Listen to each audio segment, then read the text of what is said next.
This record, Self Destruct by Bucky Hoover, is a full examination of collapse under pressure. Across every track, it follows one central line. What happens when a person and a system grind into each other for too long? Some tracks move through emotional overload and trauma responses. They describe waking up already drained, carrying history that never cools down, and moving through days where every reminder reactivates old damage. The focus drifts, attention slips, routines fail to hold, while the mind keeps replaying the same cycles. Other tracks document impulsive behavior and destructive urges. Sex, drugs, risk, and intensity become tools to override constant strain. Bodies and substances turn into temporary exits, where pleasure, danger, and numbness mix until there is no clear boundary. These tracks do not glamorize anything.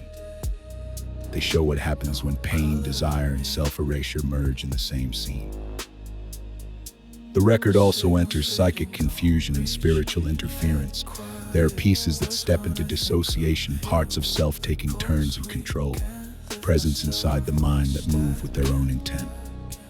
Mr. Self Destruct appears as that ruthless presence, a construct that pushes for wreckage, confrontation, and total disregard for cost. Other passages hint at something older and heavier, a force that blocks memory, distorts perception, and resists healing. Several tracks trace the grind of survival, living off-grid, managing failing tools, unstable power, and resource scarcity. They show what happens when daily life depends on constant improvisation, while the body is already exhausted and the mind is already overloaded. Isolation sits over all of this. With no stable support network, every setback hits harder, every memory lands heavier, and small problems expand into full crisis.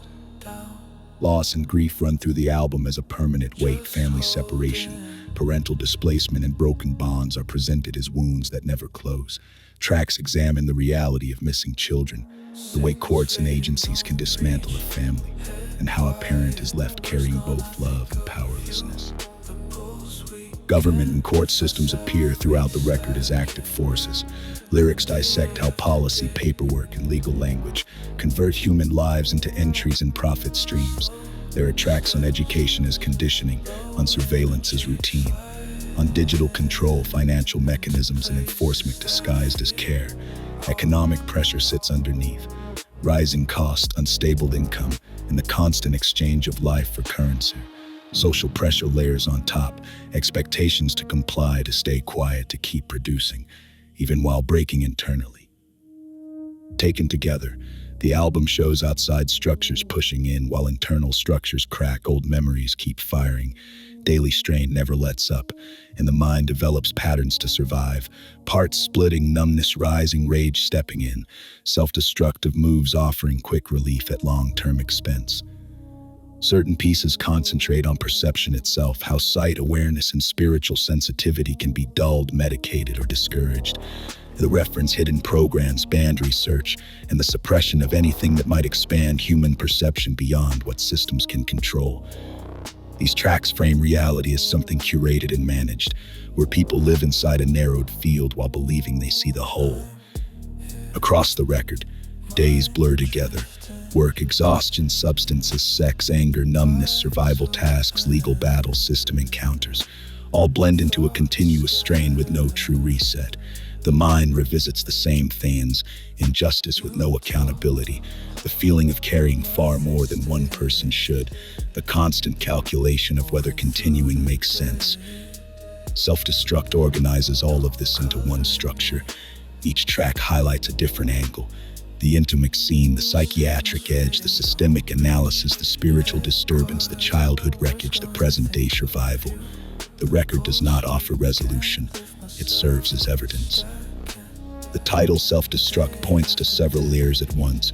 It names the internal figure that pushes toward ruin.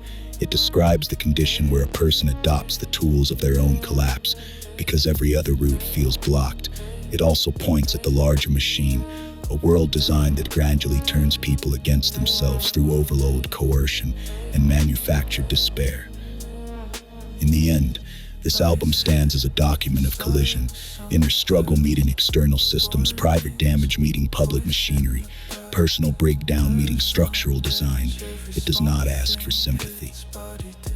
It demands recognition of what constant pressure, broken systems, and a serious lack of self-awareness a cancerous society produces. Self-destruct is that record. Just holding.